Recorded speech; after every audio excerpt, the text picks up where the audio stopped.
pintado. Yo les digo, ¿sabes qué? Yo sé quién es el más pintado y no deseo que ni tú ni yo tengamos un enfrentamiento con él todos los días de nuestra vida. Mejor cierra tu boca. Yo sé cómo lo dices, en el sentido que lo dices, y eres una persona joven en Cristo, pero calla tu boca, porque dice la palabra de Dios, y así lo dice en la oración de Jabes, y así lo dice en el Padre Nuestro: mas líbranos del mal, mas líbranos del mal.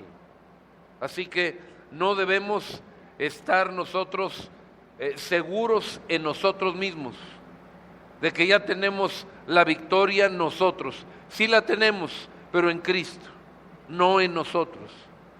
Entonces es muy sutil la tentación o la frontera, y nosotros podemos perder el piso y podemos perder la batalla.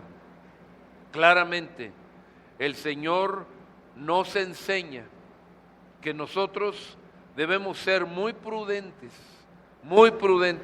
y nunca desafiar a las fuerzas del mal, porque las fuerzas del mal, si existen, si están alrededor de nosotros, ¿saben por qué es? Porque Dios lo permite.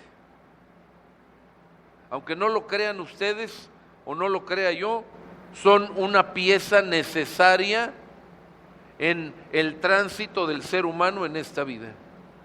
No se vale decirle al Señor: ¿sabes qué, Señor? Ya de una vez encadena al diablo y a todos sus demonios, ya. Él dice: no, todavía los necesito. En el proceso de adoptarte a ti, dice Dios, necesito que seas tentado por esas personalidades del mal. El mismo Dios nos dice: habla de ellos con respeto, nunca los insultes, habla de ellos con respeto. ¿Y qué hace el ser humano? De repente le cambia el nombre a Satanás y le pone algún otro jocoso que da risa. No debemos hacerlo, porque no tenemos dimensionado el trabajo y, aunque no lo crean, el servicio a Dios que le están prestando. Algún día lo entenderemos mejor, pero ellos tienen un trabajo. Son un elemento para castigar al ser humano que hace lo malo, que le escupe a Dios a la cara, entre otras cosas. Pero bueno, ahora sí, si lo pueden quitar un momentito, se los voy a agradecer. 4 elementos: bendíceme, ensancha mi territorio, que tu mano esté conmigo y líbrame del mal para que no me dañe. ¿Y qué nos encontramos de parte de Dios? Que Dios, en primer lugar, escucha la oración de Jabes. ¿Saben ustedes que hay personas a las que Dios no escucha? ¿Sí saben? ¿Por qué? ¿Por qué no los escucha? ¿O por qué no nos escucha de repente? Cuando nosotros estamos viviendo en el pecado, Dios deja de escucharnos. ¿Sí? Tal vez la única oración que se queda abierta por ahí es la de arrepentimiento. Todas las demás están bloqueadas. Varones, en especial varones, ¿qué otro obstáculo tenemos para que Dios escuche nuestras oraciones? ¿Se acordarán? ¿No se acuerdan? Que tratamos con aspereza a la esposa. ¿Sí? ¿Cuántas esposas dicen amén? Sí, ¿verdad? Y si Raquelita estuviera, que no tarde en entrar a este salón, también diría sí, amén. Porque es nuestra naturaleza, ¿verdad? Ser rudos, ser ásperos. Pero dice Dios: si no quieres que tus oraciones reboten en el techo, si quieres que yo oiga tus oraciones, trátame bien a tu esposa. Ahora resulta que es el suegro, y es la verdad. Él le da esa cobertura a la mujer. Sí, a la mujer le manda que se sujete al marido, pero al marido le dice: pero tú me la tratas bien. No vamos a hablar de todo el significado de sujeción el día de hoy, lo dejamos así nada más, pero también se nos dice a nosotros varones y ustedes sujétense a Cristo. Y si hay por ahí viudas o solteras o mamás solteras, como lo quieran ver, que me puedan preguntar ahorita, y bueno, ¿yo qué hago? Sujétate a Cristo, sujétate a Cristo. Y si algo te sirve, pues adóptame como tu papá y pídeme permiso de todo lo que quieras hacer. De veras, y es una bendición, es una bendición. Todos debemos estar con una sujeción. Entonces, si decimos que Dios escuchó a Jabes, sabemos dos cosas. Número uno, que llevaba una vida no perfecta, pero sí que se limpiaba de pecado en forma regular. Segundo, si era casado, porque tampoco eso sabemos, pero lo más normal es que sí, es que no era áspero con su esposa. Dos requisitos para que Dios haya escuchado su oración. Segundo, Dios aprobó la solicitud. Es muy diferente escuchar a decir sí, hijo, o sí, hija, estoy de acuerdo, tu solicitud ha sido aprobada. A todo mundo nos gusta que Dios apruebe nuestra solicitud, pero Dios a veces dice no. Y a veces lo oigo hasta con rudeza, como cuando Moisés le dijo, oye Señor, perdóname, me equivoqué, déjame entrar a la tierra prometida. Y tal parece que lo estuvo haciendo con insistencia hasta que Dios le dijo, no, y no quiero volver a oírte hablar del tema, no, y no me molestes. Órale. Es la vez que yo siento a Dios completamente tajante. Esto es, siempre dice, pedid y se os dará, buscad y hallaréis, llamad y se os abrirá. Pero ahí le dijo, ¿sabes qué? Ya no me molestes, ya te dije que no vas a entrar. Esa es mi última palabra. Es inapelable. Órale. Y a veces la respuesta de Dios, ¿cuál es? Sí, pero todavía no, espera. Y ahí tenemos que echarle paciencia al asunto, cosa que no nos agrada, ¿verdad? Pero en este caso, el versículo que estamos estudiando, verso 10, para los que llegaron un poquito después, estamos en el primer libro de Crónicas, capítulo 4, versículos 9 y 10. En el verso 10 claramente nos dice que Dios le concedió la petición a Jabes, porque era una petición honesta, porque era una petición buena. Él pedía buenas cosas. ¿Y saben qué? Lo único que sabe dar Dios son buenas cosas para los que se lo piden. Si pedimos mal, no nos va a dar. Pero si pedimos una cosa buena, y todo lo que dice aquí, bendición, ensanchar mi territorio, que tu mano no me deje, que me libres del mal, iba de acuerdo con el corazón de Dios. Por eso Dios le dijo a Jabes, tu petición ha sido concedida. Por eso sabemos que su territorio se ensanchó, por eso sabemos que fue grandemente bendecido, por eso sabemos que la mano de Dios estuvo permanentemente con Jabes, por eso sabemos que cuando fue necesario, también Dios libró a Jabes de la mano del enemigo. Todo eso porque su oración le pareció agradable a nuestro Dios.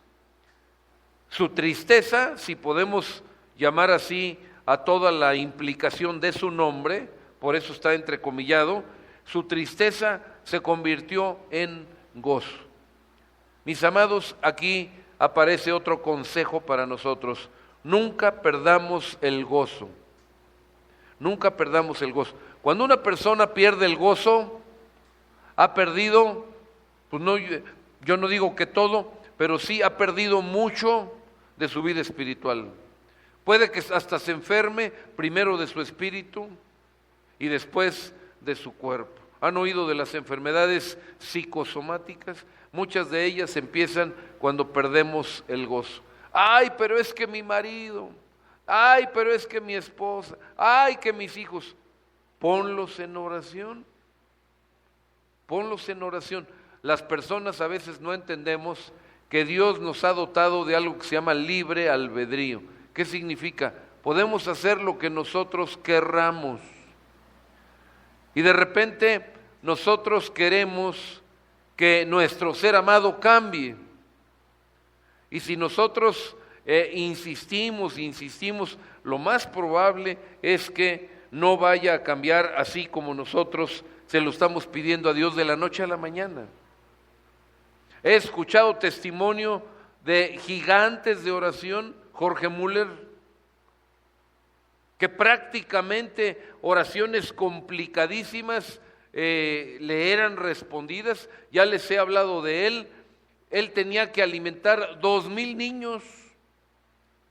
Para aquellos que tienen 3 y dicen, es que no me alcanza para alimentar a los 3. Ya deje de preocuparse, porque Jorge Müller adoptó a 2,000. ¿Se imaginan la noche anterior a darles el desayuno a 2,000 chamacos y no tener un peso en la bolsa o un penique, porque era en Inglaterra, y ni una gota de leche, ni nada de pan para alimentar nada más a 2,000? Ese era el ritmo de vida de Jorge Müller. Bueno, Dios no permitió que se murieran de hambre ninguno de los 2,000 chamacos. Entonces, a lo que me refiero es, vean la clase de peticiones que Dios le contestaba a Jorge Müller sobre la base del día al día. Bueno, él mismo confiesa, he estado orando por más de 30 años por una persona y no ha cambiado. ¿Por qué? Es un gigante de oración. Sí, pero el otro tiene libre albedrío. Esa persona puede hacer lo que quiera. Y en ocasiones dice no. Y Dios le acerca la posibilidad de cambiar y esa persona dice no. Jorge Müller decía, pero yo confío que algún día esa persona cambie. Tal vez cambió. Ya Jorge Müller quizá estaba muerto y cambió. No lo sabemos. Pero no se desanimen. Cuando piden especialmente por otra persona, no se desanimen, porque Dios le dio a esa otra persona libre albedrío. Entonces tengan calma, tengan paciencia. Yo le digo a esas madres, porque regularmente son madres las que se acercan conmigo, ora entre 1 y 1:30 de la mañana y ya luego vete a descansar. Ay no, pastor, y sigue el llanto. Bueno, entre 1 y 2. Bueno, ya bajó un poco el llanto. Bueno, pastor, pero es que mis hijos. Bueno, de 1 a 3 de la mañana, ahí ya se les quitó realmente el pesar a la mamá. Y dice, bueno, pastor, lo voy a hacer. Hazlo diario de 1 a 3 de la mañana, pero hazme un favor. Ya hiciste tu tarea entre 1 y 3 de la mañana.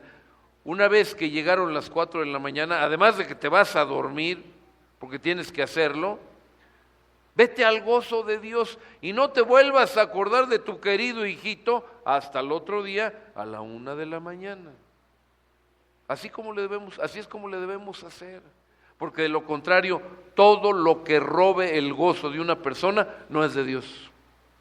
Y Dios dice, páralo, porque no es de Dios. Yo no quiero que pierdan su gozo, ni los hijos, ni los esposos, ni las esposas, ni nadie nos debe de robar nuestro gozo. También invirtamos en oración.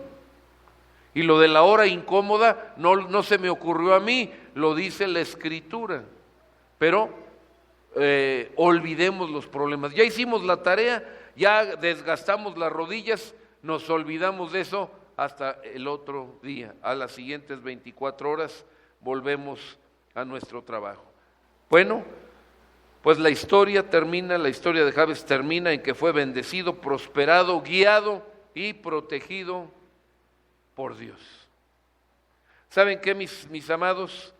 Me gusta predicar de Jabes porque es una persona como tú y como yo.